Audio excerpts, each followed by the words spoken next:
Quem está alegre aí, irmãos, com Jesus? Então, glória a Deus. Estamos felizes também por estarmos aqui louvando a Jesus. Ficamos aí um tempinho, né, sem cantar e a gente até é grato aos irmãos pelo carinho, né, pela atenção que nos tem dado. E estamos alegres também porque temos aí a volta da Débora, que é uma peça fundamental aí no grupo. E vamos louvar a Deus, porque a Ele toda a honra e toda a glória. Amém? Quem pode aplaudi-lo com palmas e glória a Deus? Bem alegre, bem forte. Aleluia!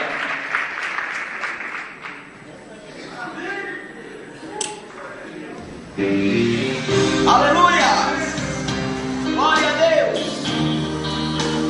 Aleluia! Jesus é tremendo!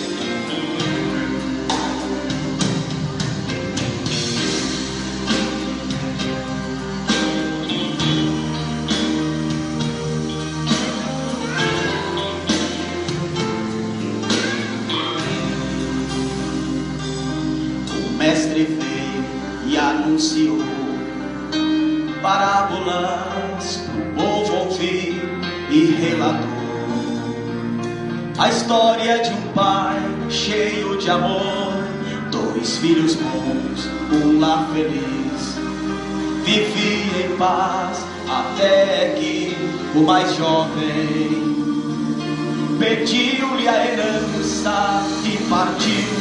Rumou pra longe e entre deleites seus bens desperdiçou. Desamparado, sentindo fome, do lar se recordou. Na casa do pai, avançou brando. Eu peço de novo.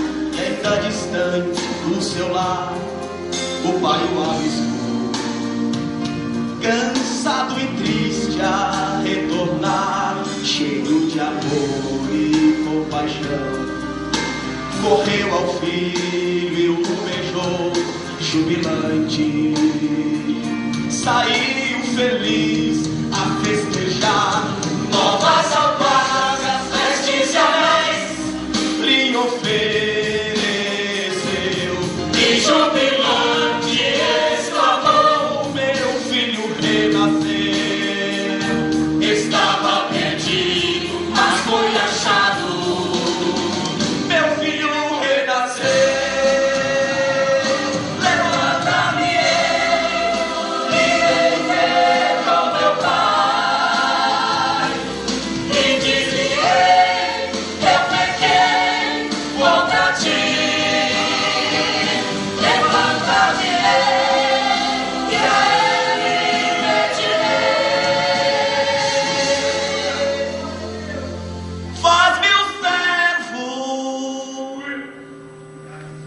Um servo de ti.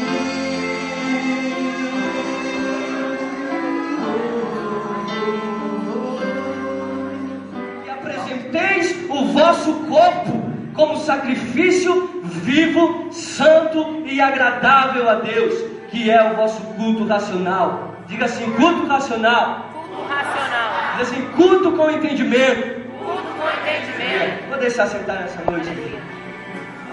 Foi me dado o tema nessa noite de ministrar sobre adoração. E adoração é um tema muito bom. Eu gosto muito de falar sobre adoração, de estudar sobre adoração. E adoração, nós sabemos que adoração não é apenas um momento que nós damos para Deus, mas sim é um estilo de vida que nós temos com Deus.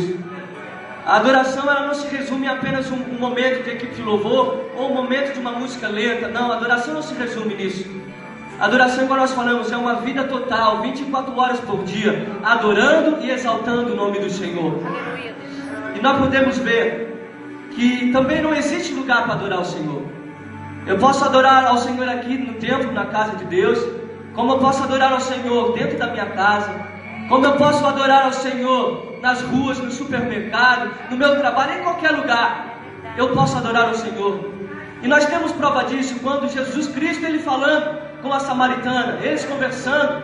Aí chega uma hora que ela pergunta, ela diz: mestre, mas não é em Jerusalém que nós devemos adorar o Senhor? Aí Jesus, já conhecendo todas as coisas e um novo plano de comunhão com Deus, ele falou: não, vem o tempo, e agora é, em que os verdadeiros adoradores adorarão ao Pai em espírito e em verdade. Não tem lugar para adorar a Deus. É se eu estiver com meu coração, meu espírito ligado em Deus, eu estou adorando e exaltando o nome do Senhor. E a palavra adoração se resume, significa prestar culto a alguém ou a alguma divindade. Adoração quer dizer reverência a alguém, quer dizer servir.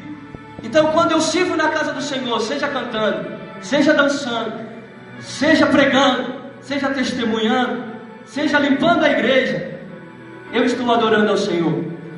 Porque adoração é servir, diga servir. Então, quando eu sirvo alguém, eu estou adorando ao Senhor. Então, tudo que eu fizer, a adoração se resume em tudo que eu for fazer, se for para Deus, é adoração. E o Espírito Santo me direcionou não a falar somente sobre esse tema adoração, mas ele me dirigiu a falar sobre o culto de adoração agradável a Deus. E Deus, ele me levou, o Espírito Santo, ele me levou lá no Antigo Testamento, no culto do Antigo Testamento, do templo do tabernáculo. E nós sabemos que a lei, igual diz o escritor aos Hebreus, ele diz que a lei é a sombra das coisas dos bens futuros, e não a imagem exata das coisas que iriam acontecer. Então a lei, o Antigo Testamento, é uma figura, uma sombra daquilo que Jesus Cristo ia vir e fazer por todos nós. E nessas figuras do tabernáculo nós aprendemos muita coisa. E nós sabemos que Moisés, nós sabemos que o povo do Egito, ele ficou escravizado. O povo de Israel ficou escravizado no Egito 430 anos. E foi aí que eles começaram a clamar a Deus, começaram a clamar porque eles já estavam sofrendo demais. E Deus ouve o clamor do povo. E Deus, ele levanta Moisés para ser o libertador. Todos nós sabemos que Moisés, ele se levanta, vai e liberta o povo do Egito. E Deus, ele dá uma ordem para Moisés. E chega Moisés, ele vai lá libertar o povo e leva o meu povo para o Monte Sinai para me adorar. E foi assim que Deus fez. Deus, ele marcou um encontro com o povo de Israel no Monte Sinai. E chegando lá, Deus, ele chama Moisés no monte. Ele diz para Moisés: Moisés, diga ao povo para se preparar 3 dias, que no terceiro dia eu vou me manifestar para o povo, porque eu quero ter uma comunhão particular com o povo. Moisés, diga ao povo: se eles me obedecer os meus estatutos, obedecer a minha vontade, eu vou fazer deles um povo peculiar, uma nação santa. Eu vou fazer deles um reino de sacerdotes. O que é sacerdote? Sacerdote antigamente era o único que poderia entrar na presença de Deus, era o único que poderia entrar no santo lugar, e o sumo sacerdote era aquele que poderia entrar no santíssimo lugar. E isso que Deus queria fazer com o povo de Israel. Deus não queria apenas ter aproximação com os líderes. Deus não queria apenas ter uma aproximação apenas com Moisés e apenas com Arão. Deus, ele queria ter uma aproximação total com o povo. Deus, ele queria uma comunhão de intimidade totalmente com o povo. Por isso que Deus, ele levou o povo para lá, para se manifestar. E foi aí que aconteceu no terceiro dia pela manhã, diz a palavra do Senhor, que o monte estava fumegando. Diz que havia trovões e relâmpagos e uma buzina muito forte, que o povo de Israel ficou com medo, porque eles viram o tamanho do Deus que eles serviam. Eles viram o tamanho do Deus que eles estavam servindo, que eles iam adorar.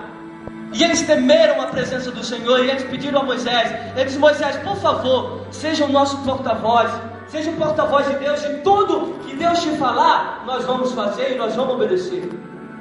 O propósito de Deus, igual eu disse, não era apenas para Moisés e Arão, mas era para todo o povo de Israel. E como o povo temeu, teve medo e não quis ter um compromisso maior para buscar ao Senhor e a presença de Deus, aí Deus, ele chega a dar a Moisés um projeto, que era o tabernáculo de Moisés. Diga: o tabernáculo de Moisés. O tabernáculo de Moisés. Assim, a tenda de encontro. A tenda de encontro. O tabernáculo era para quê? Era para que Deus sempre estivesse habitando no meio do seu povo, e o povo sempre perto do seu Deus. E foi aí então que Deus ele deu o projeto todo para Moisés. E foi aí então que Moisés ele chegou e preparou o santuário.